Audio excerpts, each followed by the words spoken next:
가져고 왔습니다. 지금 들으신 곡은요, 바흐의 무반주 첼로 모음곡 1번 전주곡이었는데요. 첼로 주파수가 우리 심장의 주파수와 아주 비슷해서 가슴을 더 울린다고 합니다. 여러분 좀 마음이 울렸나요? 한 5번 울렸나요? 마음이 울렸어요? 네, 감사합니다. 네, 이어서 한 곡 더 들어보도록 하시겠습니다. 이곳 양구백자박물관은 사계절이 모두 잘 어울리는 곳입니다. 그래도 제 생각에는 사계절 중에서 가을이 가장 잘 어울릴 거라고 생각을 하는데 벌써 겨울이잖아요. 저희가 이곳에서 가을을 느끼지 못했기 때문에 음악으로 가을을 한번 느껴보도록 하겠습니다.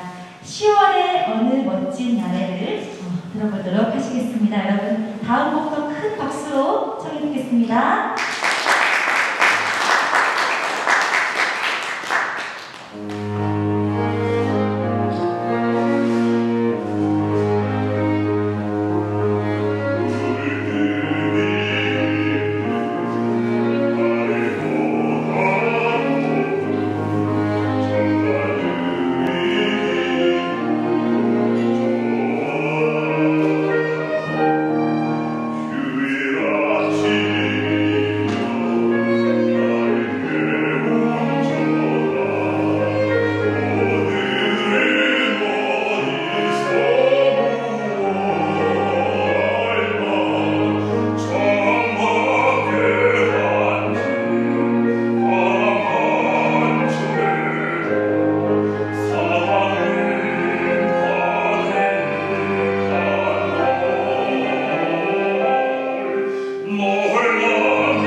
이 공간이 꽉 찼죠.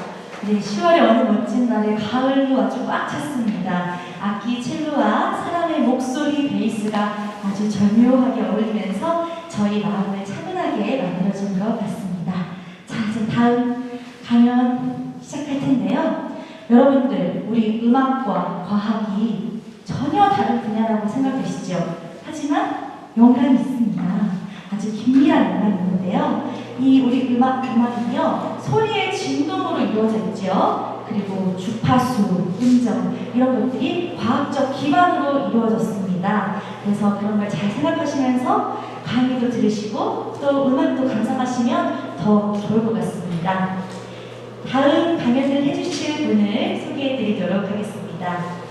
양구백자박물관 정두섭 관장님을 모셔서 양구백자에 숨겨진 과학 문화에 대한 강연을 들어보실 텐데요. 여러분들 아까 쭉 둘러보셨지요? 네, 종류가 굉장히 많고 또 이뻐요. 가까이서 보면은 색감도 예쁘고 모양도 제각각인데 과연 이 백자에 어떤 과학이 숨겨져 있을지 우리 정두섭 관장님을 모시겠습니다. 지금 준비 중이시니까요. 네. 화면을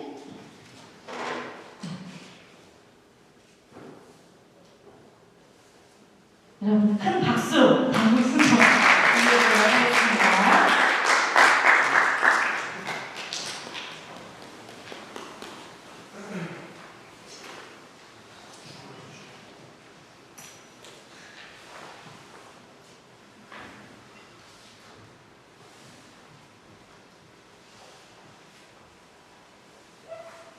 자, 그러면 이쯤에서 오늘 지금 조금 졸리시죠? 네, 식사도 하셨고 지금 약간 따뜻해서 나른나른할 시간인데 오늘 어떠셨어요? 지금 강의가 어떠세요? 재밌게요? 아유, 감사합니다. 대답을 해주셔서 감사합니다. 오늘 어떤 시간 보내고 계신가요? 행복한 시간 보내고 네, 정말 이 오늘 행복한 거 꼭 기억해 주시기 바라면서 네, 다음 강연 하겠습니다.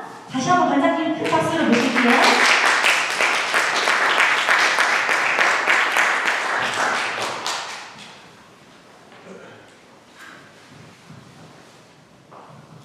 네, 안녕하세요. 다시 인사드리겠습니다. 양구백자박물관의 관장 정두섭입니다. 반갑습니다. 가끔 조는 학생은 있는 것 같긴 한데 박수 소리가 우렁차서 기분 좋습니다. 네, 다시 한번 반갑습니다.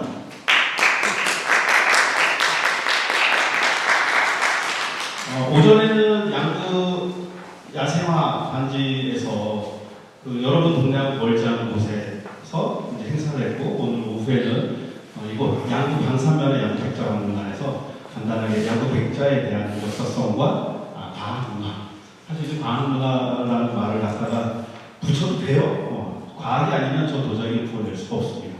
그래서 아주 빠른 시간 안에 여기서 20분 안에 끝을 내야 되는 거죠. 빠르게 한번 설명을 좀 드려보도록 할게요.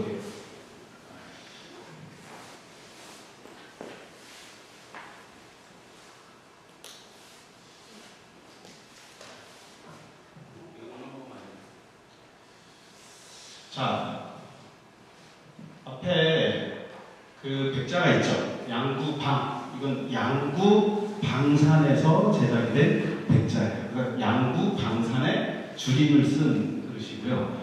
이 지역에서 1950년 한국전쟁 직전에서 일제강점기 정도 사이에서 만들어졌던 백자입니다. 그리고 우측에는 저 도자기를 만들기 위해서 사용이 된 이 지역의 백자터예요. 이것에 대해서 오늘 설명을 드리도록 하겠습니다.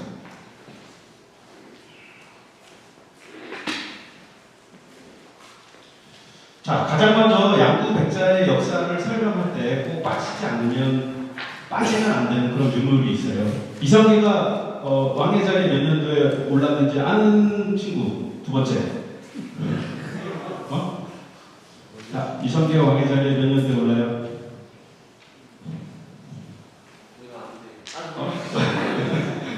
1392년에 왕의 자리에 오르죠. 근데 왕의 자리에 오르기 1년 전인 1391년에 양구에서 양구백토로 도자기를 빚고 저 도자기에 왕이 되고자 하는 소원을 빌어넣습니다. 그리고 그것을 금강산 얼출봉에 묻어두고 1년 후에 왕이 돼요.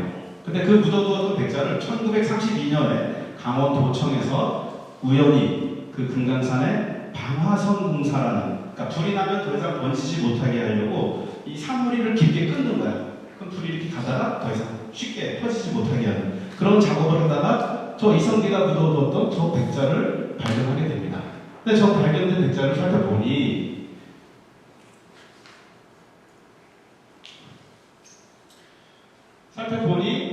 더요.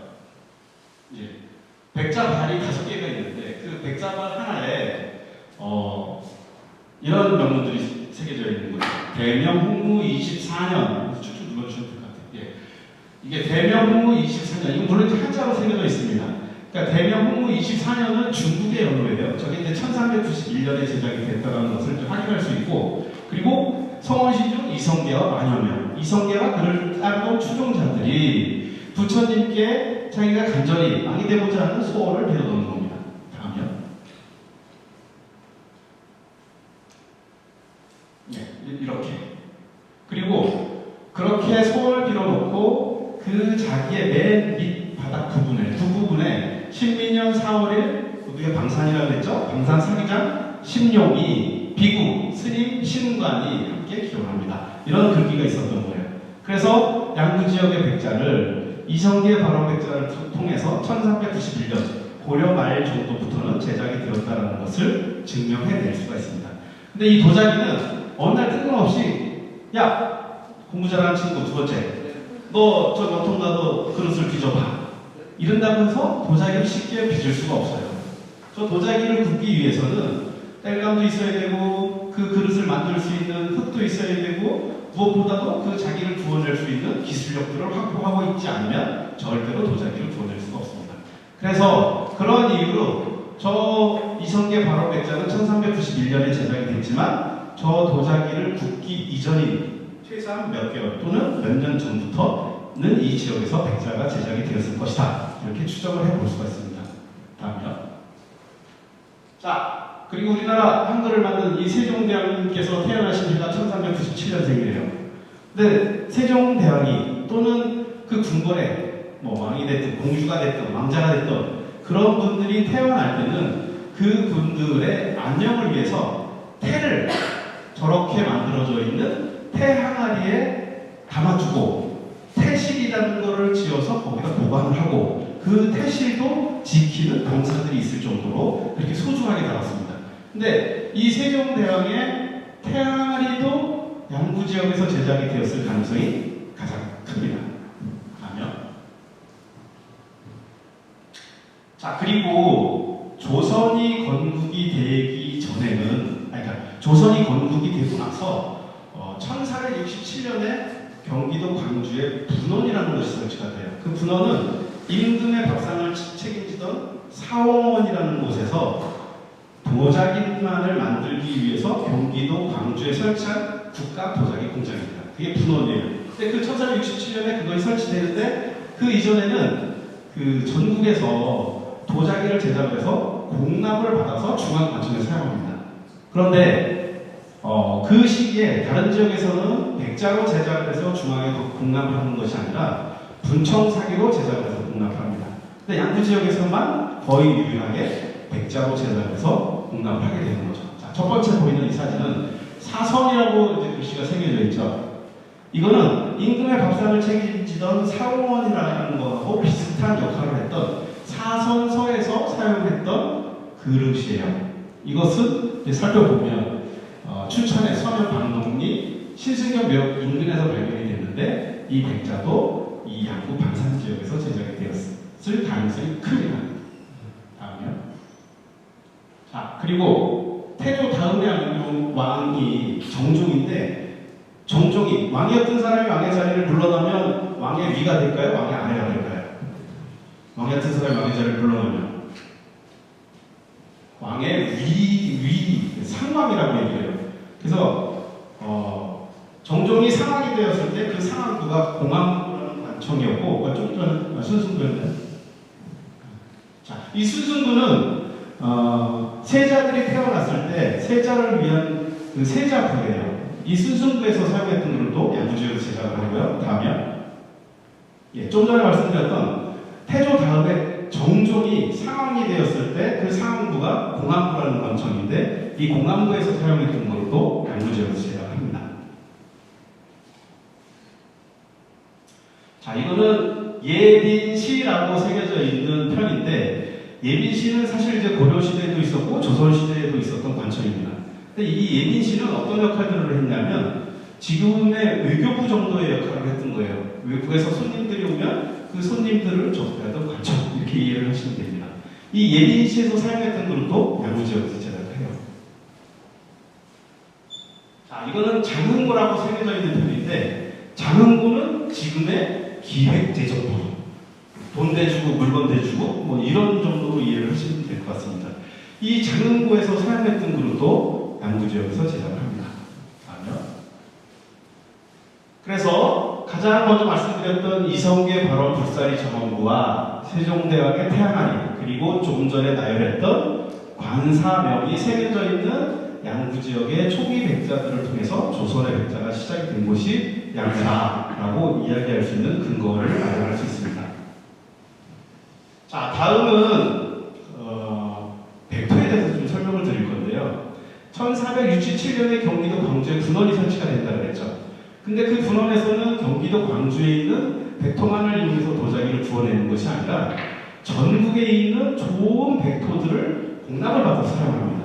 근데 그 백토도 백토 이렇게 해가지고 공급을 받아서 사용하는 것이 아니라 백토도 성질들이 여러 성질들이 있어요. 그래서 백토, 백전토, 수토, 수울토 이렇게 종류를 달리해서 각 지역에서 좋은 원료들을 공납을 받아서 사용을 합니다. 그 시기에 사용됐던 원료들을 살펴보면 양구, 진주, 봉산, 서움, 충주, 이천, 원주 등등 해서 북한의 선천과 봉산까지 이렇게 군원에서 사용했던 흙들은 상당히 여러 지역에서 흙들이 공납이 되었고요. 밑에 써있는 것처럼 시기와 사용 목적에 따라서 흙을 사용하거나 적절하게 혼합하여서 군원에서 사용했습니다. 그리고 그 와중에 가장 분원 백토의 중심이 됐던 원료들은 양구와 진주, 곤양 이 세 지역으로 압축을 해볼 수가 있습니다.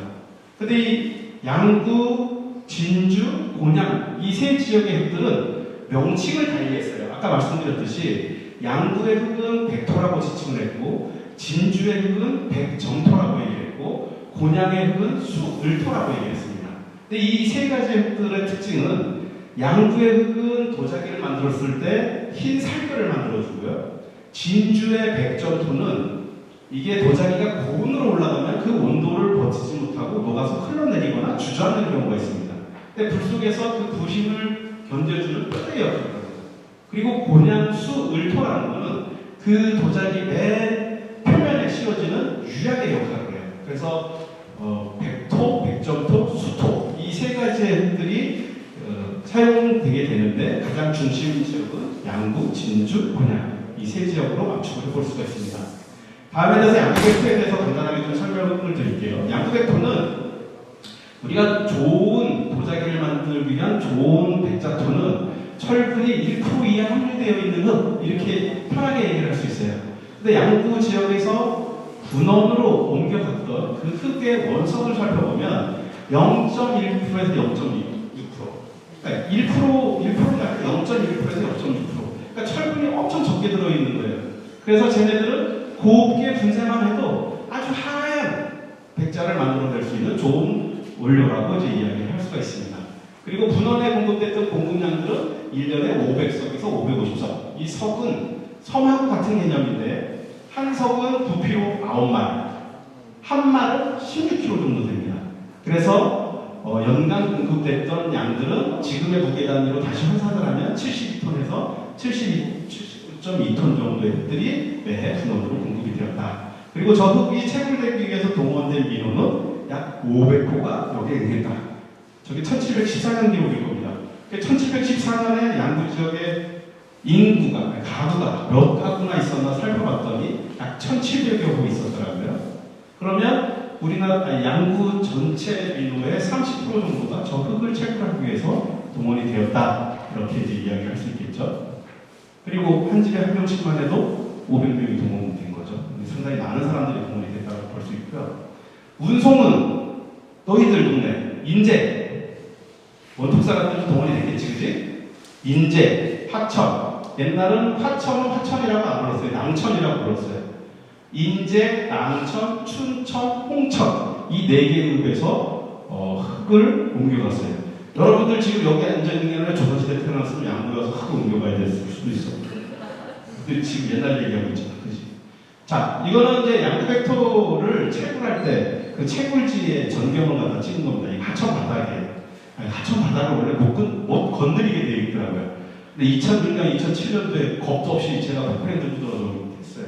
근데 지금 보시다시피 사진보다도 더 하얘요. 하얀 백설기와 같은 그런 흙들이 풍화의 정도에 따라서 도석, 돌멩이로 되어 있고 흰, 아주 희고 고운 정질의 흙으로도 존재를 합니다. 네, 다음에 자, 백토의 운송은 백토는 우리가 이제 일반적으로 다 이제 육로로 옮겨갔겠거니 이렇게 생각을 하는데 사실 육로로는 양구에서 옮겨가기 어렵습니다. 뭐 어떻게 옮겨갔을까요? 그러면 우마차, 소나 말을 이용한 마차를 이용했을 것이다. 조선시대에는 절대로 여기서 경기도 광주나 서울까지 우차나 마차나 갈 수 없죠. 다 산 고개를 넘어가야 되기 때문에. 하지만 주로 이제 수로를 통해서 옮겨가는데 그 수로가 가뭄이 지속이 되거나 제때에 가지 못하면 이렇게 부득이하게 육로로 가는 기록이 있어요. 육로로 갔을 때는 이렇게 저런 육로를 통해서 경기도 광주로 옮겨가게 되고요. 문헌에서 육로로 옮겨가는 거는 30석 정도의 기록이 확인되는데 30석이면 4.3톤 정도 돼요. 근데 저 4.3톤을 소나 말이 직접 등짐으로 옮겨갔을 때는 말은 72마리, 사람은 108명 정도가 동원이 되겠지 저 30석을 옮겨갈 수 있었습니다. 근데 아까 500석에서 550석 정도 옮겨간다고 했잖아요. 그걸 육로로 다 옮겨간다고 했을 경우에는 양구에 있는 전체 성인이 다 동원이 돼도 저 흙을 옮겨갈 수 있을까 말까 할 정도로 상당히 많은 양의 흙이었다라고 이제 말씀을 드릴 수가 있습니다.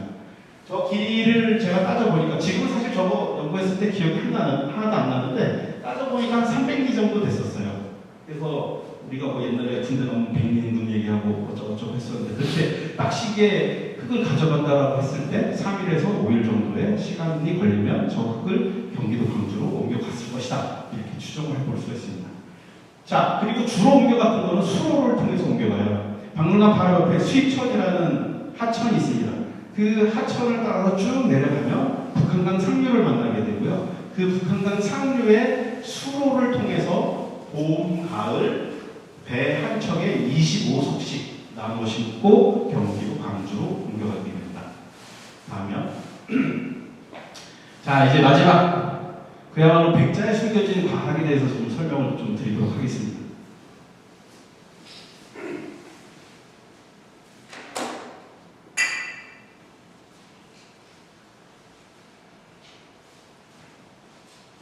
자, 좌측에 있는 그릇하고 우측에 있는 그릇하고 색깔 차이가 어떻게 돼요? 좌측에 있는 건 색이 어때요?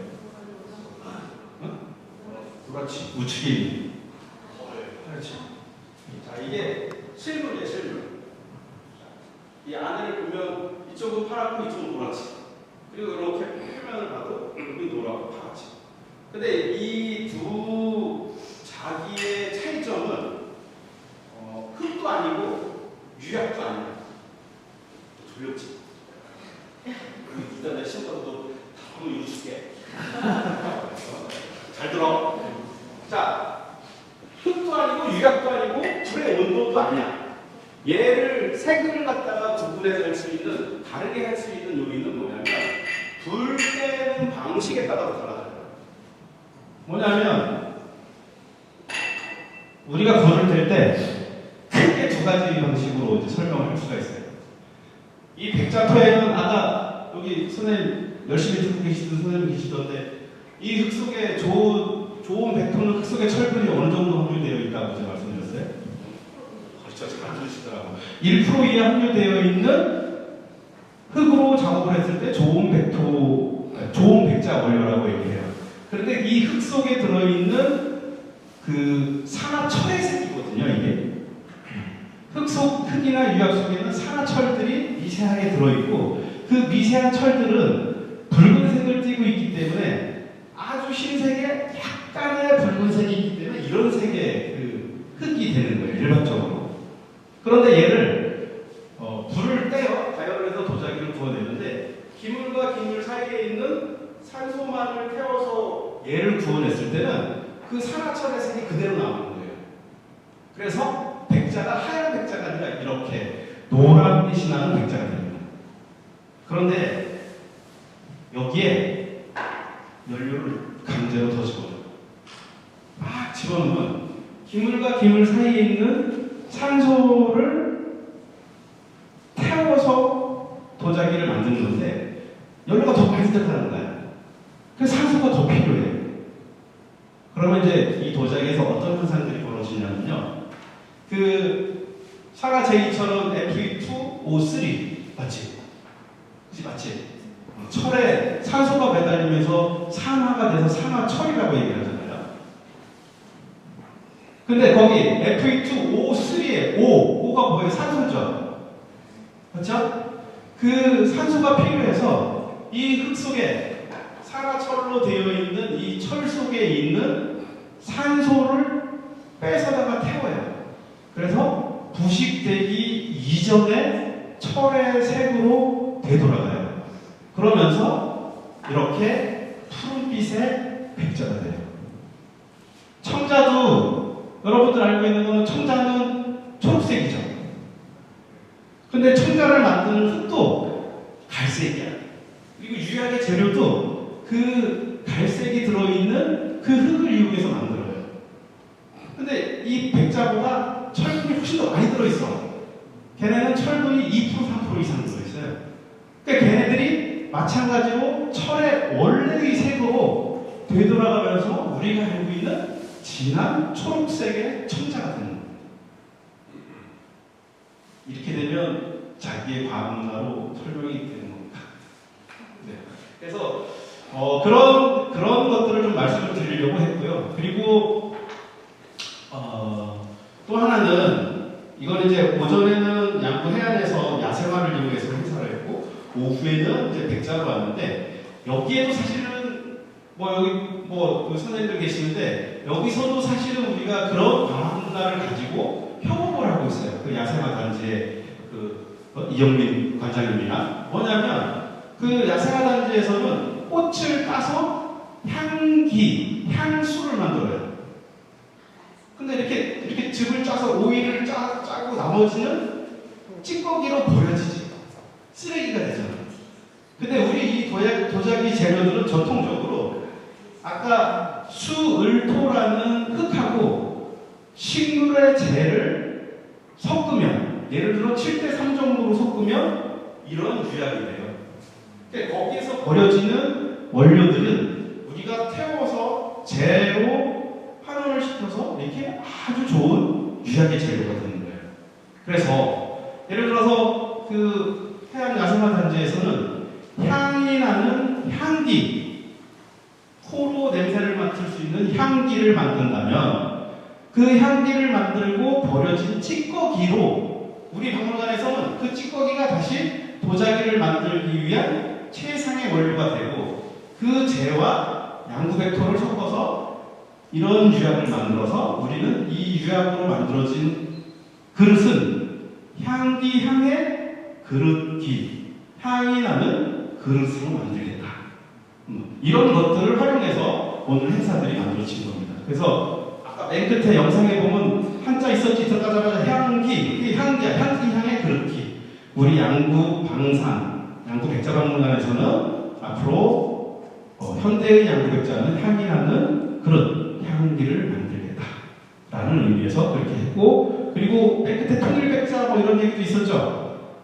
그 향이 나는 양구 백자는 남과 북의 흙을 합토를 해서 통일백토를 만들고 그 통일백토를 이용해서 남북의 작가가 만든 통일백자가 향이 나는 백자, 향기가 될 것이다. 이 결론입니다. 감사합니다.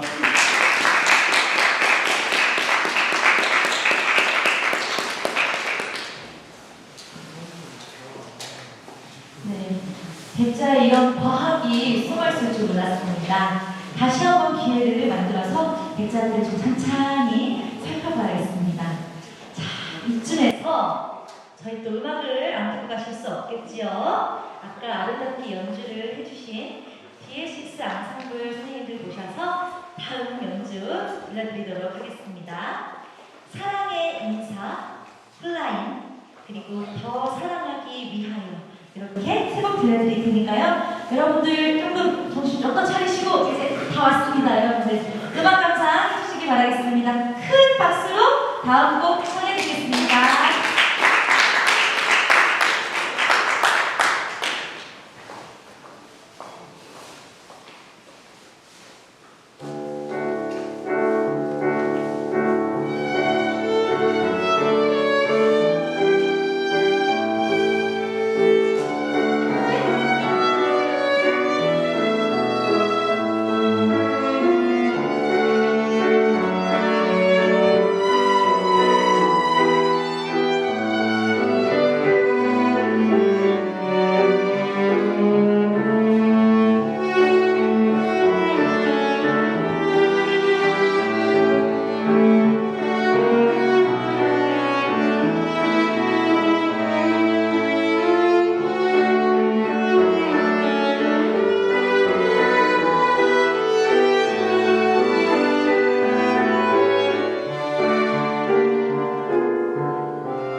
시인이 실석도 박재훈 작곡가가 보였었습니다. 더 오래 살아가기 위하면 어떻게 할까? 이 곡에 들어보면 언 땅을 녹여서 거기서 새싹이 나듯이 새싹이 나려면 얼마나 오래 걸리겠어. 그리고 언 강물을 녹여서 철길 가듯이 이렇게 사랑하는 사람을 천천히 이해해주고 그렇게 사람을 급하게 사람은 급하게 씻는다 이런 표현을 하더라고요. 그러고 가사에 있으니까 나는 사람을 이렇게 되겠다 이런 생각도 한번 가져보면 어떨까 생각합니다. 더 오래 살아가기 위하여 들려드리겠습니다.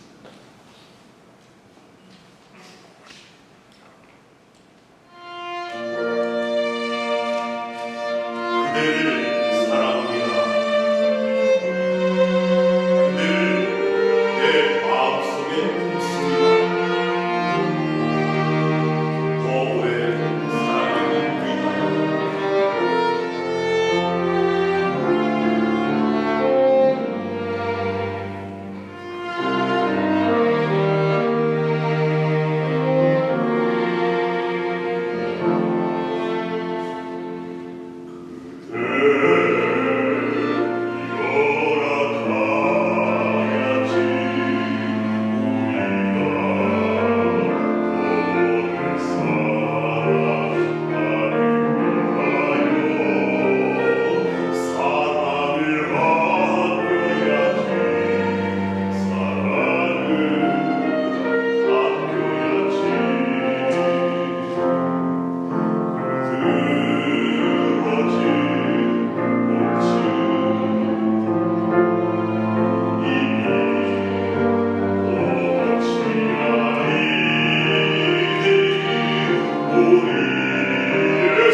네, 디에시스 앙상블과 신기복 선생님의 무대였습니다. 여러분들, 자, 오늘 어떠셨어요? 오늘 아침부터 와서 만들기 체험도 하고 강연도 듣고 또 음악도 중간중간 계속 감상하셨는데 오늘 짧다면 짧고 길다면 긴 시간 저희 오늘 하루 종일 함께 했습니다. 아마 마음에 또 많이 간직하는 친구도 있을 있을 거고 또 좀 어려웠던 친구도 있을 텐데 그래도 오늘 이 시간 잘 기억하고 돌아가시길 바라겠습니다. 자, 이제 저는 오늘 원래 사회자로 왔어요. 사회자로 왔는데 제 원래 본업이 뭐였다고 그랬죠? 기억하시나요? 네, 맞습니다. 국악이라는 경기민족 소리꾼으로 활동하고 있는데 제가 그냥 이렇게 말만 하고 가려고 하니 조금 발이 무거울 것 같습니다. 그래서 노래 한 곡을 하고 가야 되지 않을까 하는데 저 어떻게 생각하세요? 괜찮을까요? 감사합니다. 네, 마지막 순서인 만큼 또 여러분들 돌아가실 때 좀 소리 뻥 돌리게 또 잘 가시라고 제가 아주 신명나는 곡을 준비했는데요. 국악 가요를 준비했어요. 말 그대로 우리 전통 국악과 가요가 합쳐져서 만들어진 새로운 장르인데요. 국악 가요 중에서 아주 신나는 곡입니다. 어떤 일이 있어도 앞으로 쭉쭉 뻗어 나가길 바라는 아주 희망을 담은 곡입니다. 배 뛰어라라는 곡 들려드리겠습니다.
집에 가벼운 발걸음으로 갈 수 있을 것 같습니다. 네, 저는 이제 오늘 강연을 들으면서요, 그냥 사회학으로 왔는데 정말 공부를 많이 했습니다. 그리고 좋은 음악도 감상하고 맛있는 밥도 먹고 너무 오늘 행복한 하루였는데요. 이제 과학을 더 사랑하기 위하여 우리가 어떻게 하면 좋을지 내년 전국과학문화 협의회장이라는 중요한 보직을 맡게 되신 박상용 센터장님을 모셔보겠습니다. 네. 오늘 어떠셨나요? 한 말씀 부탁드릴게요. 이 자리가 우리 그 적경지역 양구군 그리고 이제 인재군 학생들한테 굉장히 의미 있는 시간이 됐으면 하는 그런 생각에서 기획을 하게 됐어요. 근데 제가 생각했던 것보다 훨씬 더 집중 많이 해가지고 한 두세 명은 잘 주무실 것 같은데 어쨌든 대체적으로 다 잘 배우고 굉장히 우리 원포고등학교에 이제 미래의 훌륭한 과학자가 될 분들이 되게 많은 것 같아서 너무 이제 제가 센터장으로서 기분이 너무 좋습니다. 제가 이제 마이크를 받은 이유가 이제 우리가 오늘 이제 한국에 대해서 정리를 좀 하고 그리고 이제 간단한 설명을 좀 드리기 위해서 나왔어요. 그러니까 이게 뭐냐면 우리 이제 그 강원도 적경 지역이 총 이제 5개국으로 다 구성된 건 알고 계시죠? 철원, 화천, 양구, 인제, 고성. 그래서 우리가 살고 있는 인제군 같은 경우도 사실 이제 굉장히 자원도 좋고 그리고 이제 전통적으로나 역사적으로 의미가 되게 있는 지역이에요. 그래서 우리가 살고 있는 지역을 여러분들은 이제 맨날 보고 있으니까 이게 되게 중요하다는 걸 잘 모르고 지내고 있는데 양구도 마찬가지예요. 오늘 이제 양구에서 이런 걸 하는 게 뭐냐면 적경 지역이 우리가 이제 가지고 있는 자원이나 이런 게 되게 국제적이다라는 얘기를 좀 하고 싶어서 제가 이런 데를 말을 했어요. 근데 이제 지금 그 오늘 주제가 과학이라는 이제 문화이지만 실질적으로 이제 그 과학이라는 것이 범위가 굉장히 넓어요. 우리가 이제 학교에서 배우는 뭐 물리화학, 지구과학 그리고 이제 뭐 생물학 이런 것들만 있는 게 아니고 굉장히 많아요. 그러니까 이게 이제 융합해가지고 더 커지기도 하고 확대되기도 하고 그러는데 근데 어쨌든 지금 우리가 살고 있는 적경 지역 안에 이런 자원이 될 수 있는 과학과 문화를 가지고 있는 것들이 굉장히 많다는 걸 우리가 이제 오늘로서 더 많이 이제 알게 됐을 거라 생각을 해요. 그러니까 예를 들면 양조의 백자나 그리고 이제 그 양조에서 나오는 천연물을 가지고 만드는 화장품 같은 것들도 이제 우리는 잘 몰랐지만 이제 이웃 지역에서 이런 걸 하고 있다는 거죠. 그러면 우리 이제 인제군 같은 경우는 어떨까라는 한번 생각을 해봐야 돼요, 여러분들이. 그래서 인제군은 제가 이제 유네스코 일도 같이 하고 있는데 이제 생물권 모델 이런 것들을 하고 있어요. 그게 뭐냐면 인제군도 그렇고 강원도 5개군 자체가 아까 이제 잠깐 말씀 주셨는데 그 유네스코에서 인증하는 청정 환경을 가지고 있는 지역들한테 주는 인증 서가 있어요. 근데 그거를 인제군이 이제 거기 포함되어 있다라는 부분이 그러니까 우리가 이제 예를 들면 뭐 이제 인제 내린천 이런 것도 있고 그리고 대한산 용릉도 있고 그리고 인제는 그 DMZ 평화성명공단 안에 여러 가지 이제 프로그램들이 있는데 어쨌든 그런 것들을 우리가 잘 활용해가지고 사실은 양구보다 훨씬 더 잘할 수 있는 자원을 우리가 갖고 있다라는 거고 그리고 이제 그 안에 더 중요한 건 우리 이제 학생들 이런 이제 인적 자원들이 있다는 게 저는 되게 오늘 놀랐어요. 그래서 앞으로 이제 더 우리가 이제 이런 쪽으로도 관심을 많이 가져가지고 이제 인제군에서 진짜 뭐 노벨 과학자상 한 명이 나오거든 이런 것들을 한번 앞으로 하면 어떨까? 제가 볼 때는 2명 정도 있는 것 같아요. 그러니까 그렇게 해서 좀 같이 갔으면 좋겠고요. 그래서 오늘 이제 그런 취지에서 과학이나 과학적 문화를 융합한다는 개념을 한 건데 오늘 그 제가 두세 분 정도 소감 정도 이렇게 듣고 마무리하려고 했는데요. 일단은 제가 이제 선생님한테 그 누가 제일 열심히 이제 하시냐 그런 얘기를 들었는데 우리 고현민 학생 일어나 볼까요? 네. 마이크 줄 테니까.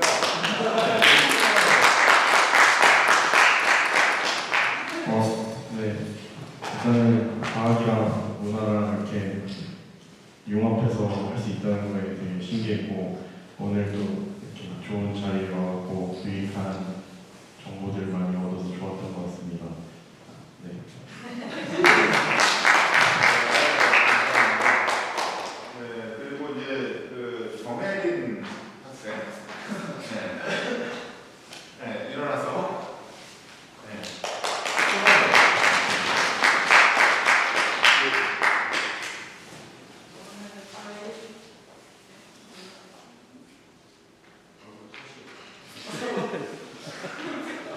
저 원통고등학교에서 저희 반만 특별히 이제 과학기술 문화에 대해서 배웠는데 뭐 화장품도 만들고 도자기에 대해서도 자세히 배우고 과학이 일상생활에서도 더 많이 쓰인다는 걸 알게 돼서 좋은 것 같습니다.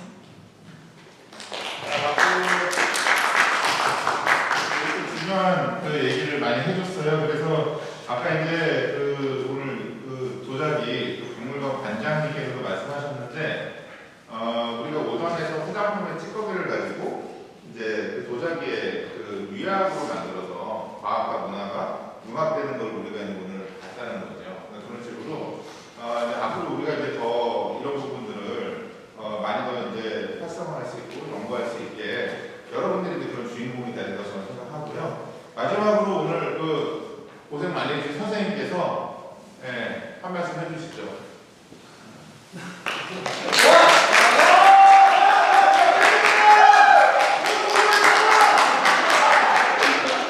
네, 일단 이렇게 이야기 사반 학생들이 반응이 이렇게 좋을 줄 몰랐는데 너무 잘 따라줘서 고맙고 이런 기회를 마련해 주신 센터장님께도 감사를 합니다. 네.